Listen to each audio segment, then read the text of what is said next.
Hello friends, welcome back to my channel. Episode के start में यूरे को होश आ जाता है और यांग जो होता है उसकी तबीयत को पूछ रहा होता है। वो बोलती है मैं ठीक हूँ और वो भी उसे पूछती है कि तुम कैसे हो। आगे हमें दाओरो दिखाया जाता है जो कि बहुत गुस्से में आता है और यूरे से कहता है कि वो तुम्हें बेवकूफ़ बना रहा है। यूरे को उसके घर ले आता है। यांग जो है उसके पापा के साथ में बैठा हुआ बात कर रहा होता है। यूरे को गलतफहमी हो जाती है और वो तभी उसके पापा बताते हैं कि तुम्हें कोई गलतफहमी हो गई है। उसने तो तुम्हारे लिए डॉक्टर्स तक को शहर से यहाँ बुला लिया और वो तुम्हारे लिए कितना कुछ कर रहा है। ये सब सुनकर यूरे परेशान हो जाती है। यान उसे लेकर बाहर चला जाता है और वो बोलता है कि मैं तुम्हारे लिए कभी बुरा नहीं सोचूंगा। अगर तुम मुझसे शादी नहीं करना चाहती तो मैं तुम्हें जोर नहीं दूंगा। यूरे को समझ में आ जाता है यान कोई बुरा इंसान नहीं है, वो बहुत अच्छा इंसान है। वो सारी गलतफहमियों को दूर करते हुए उससे शादी के लिए हाँ बोलती है। ये सुनकर यान बहुत खुश हो जाता है और उसे गोल घुमाने लग जाता है। अब हमें दिखाया जाता है कि शहर में छठवें राजकुमार यान आ जाते हैं। वो रानी साहिबा को सलाम करते हैं और उनकी दुआएं लेते हैं। वो बोलती हैं कि तुम अपने पापा की तरह ही बहादुर हो और उन्हीं की तरह दिखाई देते हो। ये सुनकर वो बहुत ही खुश हो जाता है। वहाँ पर राजकुमारी चिनयान आ जाती है।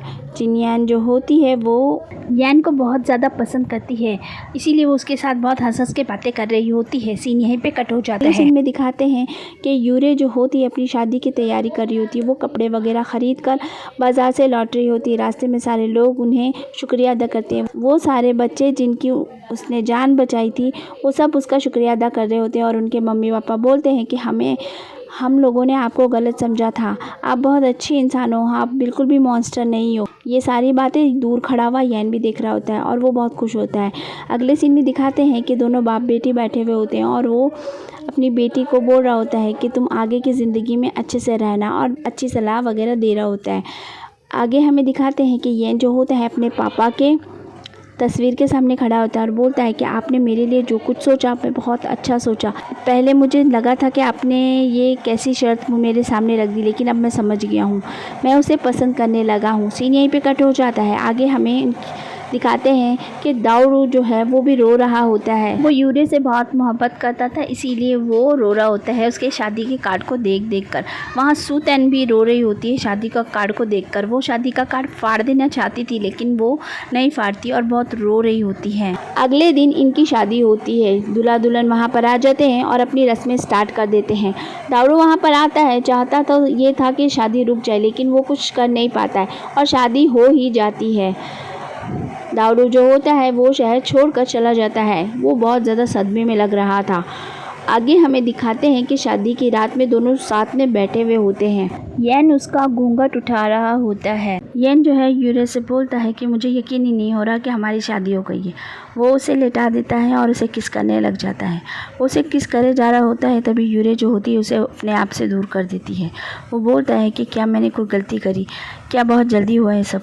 तो वो बोलती है ऐसी कोई बात नहीं और वो उसे बताती है कि मेरे पीरियड्स हुए हैं, इसलिए तो वो बेचारा कुछ नहीं बोलता है। दोनों बैठ जाते हैं। वो दोनों कुछ भी बोल नहीं रहे होते हैं तभी यान जो होता है एक हेडपिन निकाल कर यूरे को देता है और वो उसके बारे में बताता है कि ये उसकी माँ की निशानी है और आज मैं ये तुम्हें दे रहा हूँ तो तुम इसे बहुत संभाल के रखना।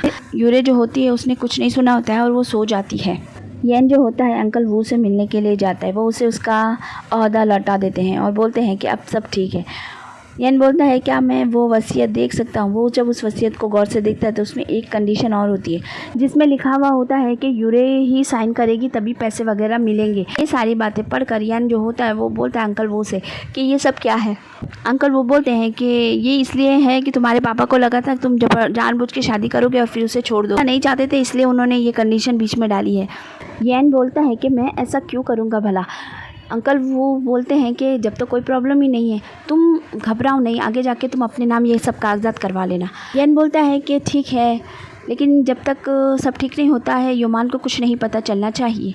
सीन यहीं पे कट हो जाता है। वहाँ घर पर यूरे जो होती है वो बहुत ही ज़्यादा घबराई हुई होती है और इसीलिए वो बहुत सारी शराब पी लेती है और बहुत ही ज़्यादा नशे में हो जाती है। यान जब घर आता है तो वो उसके ऊपर कूद जाती है और उसे अपना खाना समझ कर खाना चाहती है और उसे काट लेती है। वो बेचारा बड़ी मुश्किल से उसे छुड़ाता है, अपने आप से दूर कर रहा होता है, लेकिन वो मान ही नहीं रही होती है और उसे कभी फूल कभी कुछ अलग अलग नाम देते हुए उसे बिस्तर पर गिरा देती है और खुद भी वहीं बेहोश होकर गिर जाती है।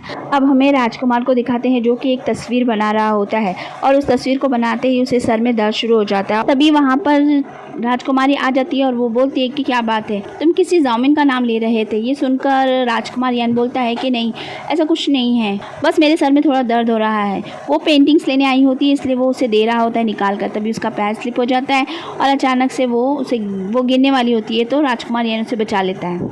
अब वो बोलता है कि तुम्हें जाना चाहिए और वो वहाँ से चली जाती है। आगे वो उस पेंटिंग के सामने खड़ा होता है और बहुत गहरी सोच में होता है कि आखिर ये क्या वजह है जो इस तरह के सपने दिखाई देते हैं।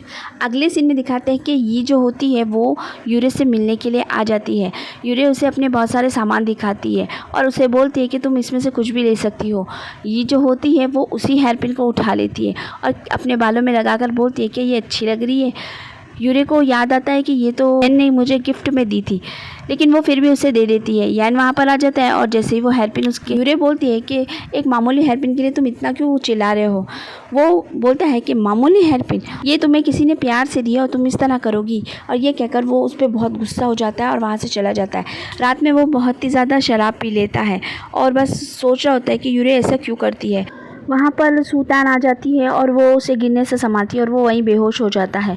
दूर खड़ी हुई यूरे जो है दूर से ये सब कुछ देख लेती है और मन में कुछ और ही खिचड़ी पका लेती है। उसको लगता है कि उन दोनों के बीच कुछ चक्कर चल रहा है। अगले दिन वो मिठाई बनाकर उसे मनाने के लिए जाती। वो उसके पास जाकर बैठ जाती है और उसे अपना बनाया हुआ केक खाने के लिए बोलती है और वो उसे की बहुत ही ज़्यादा तारीफ़ें किए जा रही होती है। इससे यान भी थोड़ा मानने लग जाता है, वो थोड़ा मुस्कुराता भी है और वो उससे माफ़ी भी मांग रही होती है। इसके बाद वो बोलती है कि मैं एक बात और बोलना चाहती हूँ। वो कहती है कि सुल्तान तुम्हारी बचपन की दोस्त है, तो क्यों नहीं तुम उसे अपनी कॉन्कबाइन बना लेते हो। ये सुनकर वो चौंक जाता है। वो बोलती है कि नहीं, शायद मुझसे गलती हो गई है। वो तुम्हारी लीगली वाइफ बन जाए और मैं बन जाऊँ तुम्हारी कॉन्कबाइन। उससे तुम्हारी लीगल वाइफ होना चाहिए और मैं तुम्हारी कॉन्कबाइन बन जाऊँगी, तो तुम्हें मेरी फ़िक्र भी नहीं करनी पड़ेगी और तुम मेरे लिए इतने परेशान भी नहीं होगे। तो तुम क्या कहते हो इस बारे में। ये सुनते ही वो बहुत चिढ़ जाता है और उस पर बहुत ज़ोर से चिल्लाने लग जाता है। ये सुनकर वो बोलती है कि मैं तो तुम्हारा भला ही सोच रही थी, मैं तो तुम्हें मनाने के लिए भी आई, लेकिन तुम मेरे साथ ऐसा सलूक कर रहे हो, तुम बहुत ही ज़्यादा ख़राब हो। ये बोलकर वो वहाँ से जाने लग जाती है। वो भी कहता है हाँ चले जाओ यहाँ से। यूरे जब बाहर जाती है तो उसे सुमान मिल जाती है। वो उसे क्लास के बारे में बता रही होती है कि कल से तुमको वो अटेंड करना है।